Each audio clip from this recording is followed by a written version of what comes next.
الله أكبر الله أكبر الله أكبر الله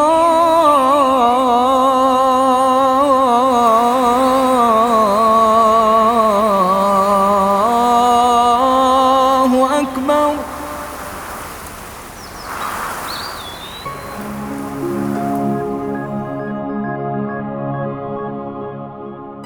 Assalamu alaikum and welcome to this episode of In the Shade of Ramadan. Inshallah, today we're going to be talking about increasing our environmental consciousness. And subhanAllah, when we think about being conscious about the environment, one of the things that we all know in Islam is that we are supposed to appreciate the blessings given to us. That Allah subhanahu wa ta'ala has given us beautiful land to live on, clean air to breathe, clean water to drink.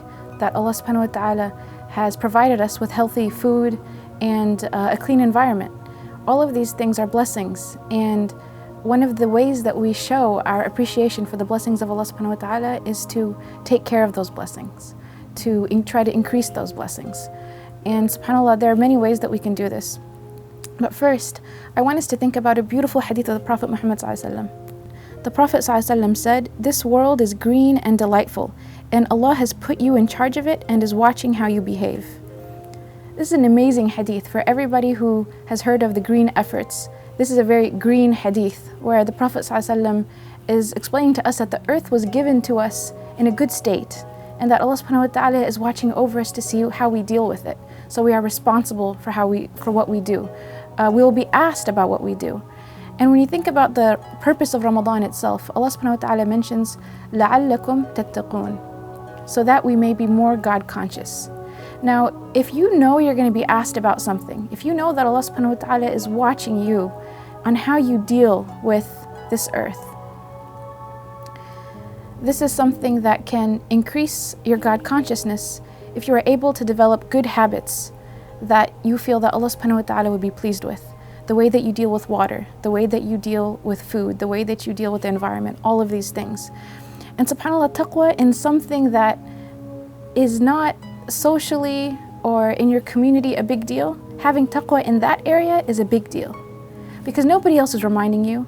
Actually, maybe even the imam of your masjid doesn't even care, doesn't even know about this issue. It's very possible that your family doesn't know about this issue.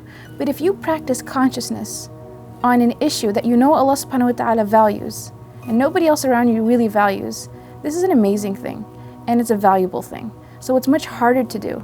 And yet there is possibly more reward for it, because by you being conscious first, you invite yourself, and then you invite your family, and then you invite your entire community to practice this type of consciousness. And environmental consciousness is not something to say, okay, this is a Western thing, or this is a non-Muslim thing. This is an Islamic thing. The hadith of the Prophet Muhammad ﷺ is very clear. There's another hadith that he mentions: if a Muslim plants a seedling or cultivates a field, whenever a bird, a human, or an animal eats of it, it will be counted as charity for him.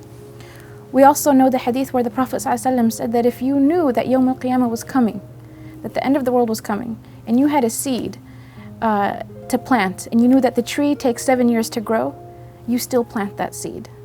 So don't belittle how much you can do to help the situation, and don't belittle your role in helping the situation, in being environmentally conscious. There's a lot of different things that we as a community can do in order to practice environmental consciousness. One of the things that, subhanAllah, I don't think we think about is just the issue of being wasteful. Allah subhanahu wa ta'ala mentions in Surah Al-A'raf, يا بني آدم خذوا زينتكم عند كل مسجد وكلوا واشربوا ولا تسرفوا إنه لا يحب المسرفين. Waste not by excess, for Allah loves not the wasters. So how much water we use, the electricity we use, if there's something that is walking distance and we take our car when we know that we can save gas, we can help the environment by just walking over or bicycling over. Whatever the case may be, we can find ways to try to cut back and not be wasteful. We can use cloth bags. One of the websites that I encourage you to check out is Muslim Green Team, And they have ways of helping you become more environmentally conscious and helping your family become more environmentally conscious, as well as your community. One of the things that you can try to do is to grow a garden in your backyard. And eventually, inshallah, again, it starts with yourself, but you invite others to good as well. Asking your masjid to grow, possibly take a plot of land and have a Muslim community garden. Get a petition going even for people who are interested in that type of project and that they can put together funds for that. And think that you're not just doing something that's a fad, you're doing something that Allah subhanahu wa ta'ala is pleased with, because you're taking care of the earth that He blessed you with, and that He's watching over you as you do this. And all of this is inshallah so that on the Day of Judgment, when we stand before Him, we can say, "Oh Allah, we tried." Jazakumullah khair. Assalamu alaikum.